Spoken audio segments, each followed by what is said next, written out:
إلهي توبة قبل المنون بل إلهي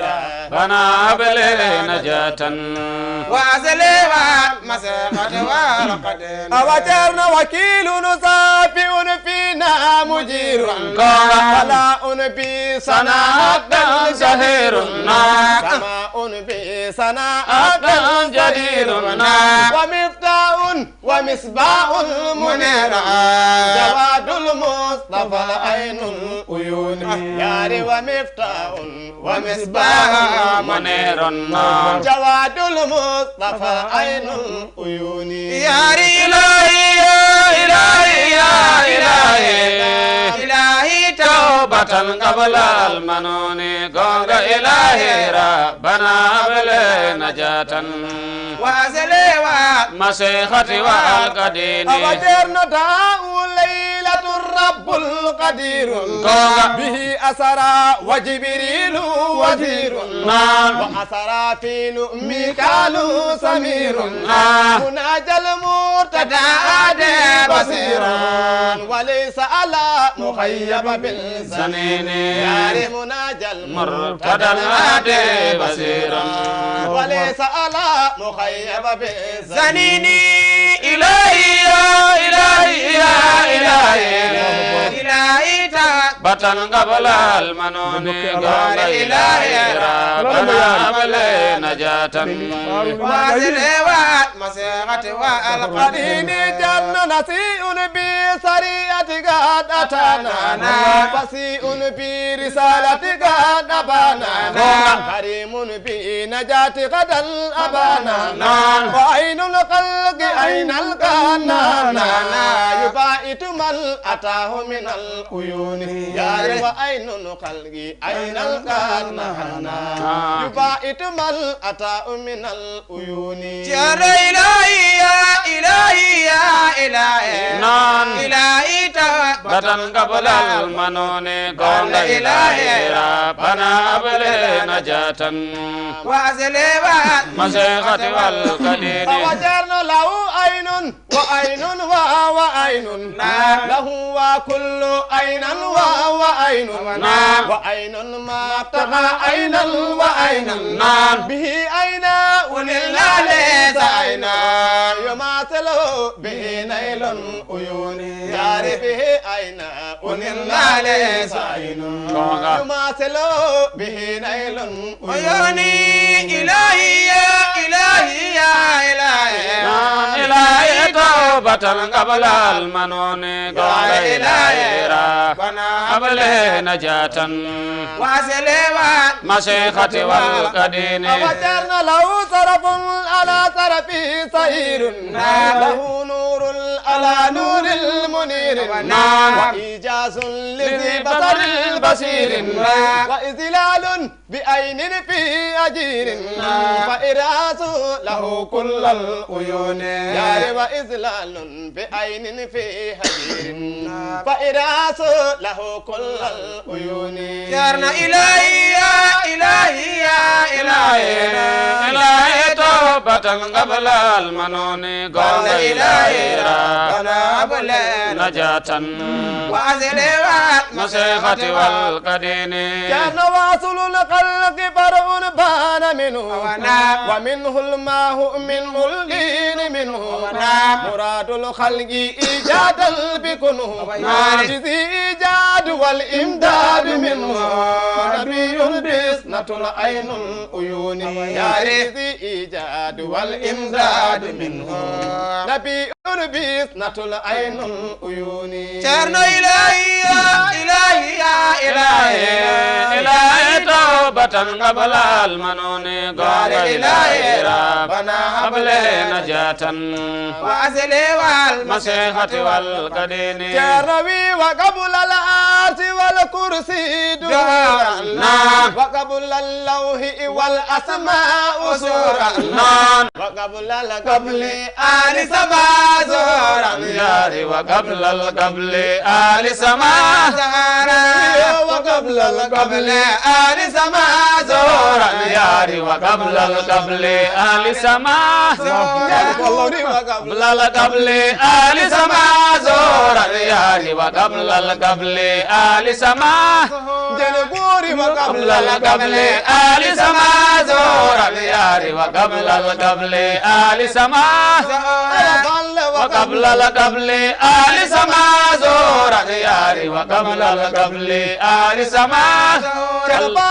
قبل القبل آل سما زورا ياري وقبل القبل آل سما زورا وقبل القبل آل سما زورا ياري وقبل القبل آل سما وقبل قبل آل سما زورا ياري وقبل القبل آل سما زورا وقبل قبل آل سما زورا ياري وقبل القبل آل سما زورا وقبل القبل آل سما زورا ياري وقبل القبل آل سما وقبل القبل آل سما زورا ياري وقبل القبل آل سما وقبل القبل آل سما زورا ياري وقبل القبل آل سما زورا قبل القبل آل سما زورا ياري وقبل القبل آل سما زورا وقبل قبل آل سما زورا ياري وقبل القبل آل سما زورا وقبل القبل آل سما زورا ياري وقبل القبل آل سما زورا وقبل القبل آل سما زورا ياري وقبل القبل آل سما زورا نبي كان قبل الكون نورا فجان قبل وين كل دين يا نبي كان قبل الكون نورا فجان قبل وين كل دين tabarakallahu e yo jarama Seydina Aliou Kandé ankala de ariɗo waɗi fa'ida wallahi lazim fa tabarakallahu ɗum noon e musidɓe laaroɓe radio télévision fulɓe hirde moɗon hirde almuɓe ɗi wayino e hirde nde ɗi yaharan woɗɗo e macciarno Alpha Ousmane ɗi wayino Bun Zoubayrou kadi huwal aslul asilu wa zul mazaya huwa ɗibbul lazi yanfi danaya huwal alamul lazi yasfi danaya huwal irninu irninul baraya fa tabarakallahu mbo haali hen nelaɗo sa sallam sengo wongo ngo jiidani he omo haalno to Bousirela nako ɗum noon ceerno Ousmane ɗo he ko natiren hen ko ko renda feccete noon mawɓe fulɓe mbi saabu koɓe enen seeɗa ɓeya seeɗa Boukary seeɗa hamme kala seeɗa ɗum noon dendagal laaroɓe radio télévision fulɓe en calminiɓe en juurimaɓe enen ɓe tori yaafuye enen ɓe tori du'a sago meɗen han goto yo dewen he inde muɗum calminen ɗum kono noon hejrani noon ngol ɗo laawol onon tora yaafuye hen buy technicien meɗen du mbo arana en to sengo manam téléphone o mbo udirana en téléphone o ɓen kala mbawa arde ɓe kollira weltare mabɓe he barke o sahru ramadan jugrodiren he mabɓe kalden he mabɓe goto be haala ko wontodire ɓerde muɗum ko ɓoyata inchallahu gonɗo régi o mbo waɗani en ɗon affiché numéro téléphone o 78 474 46 88 kala paalaɗo natude bisimilla wawa hen yettade ara hollira weltare muɗum he radio télévision fulɓe hollira weltare muɗum kadi he pulago hollira weltare muɗum kadi he mantoɓe nelaɗo Allah sallllahu alayhi wa sallam ɓeɗo almuɓe arɓe ɗo hande he oɗo ceerno Alpha Ousmane balde yewtede komo yewtani en ɗo he Bun Zoubayrou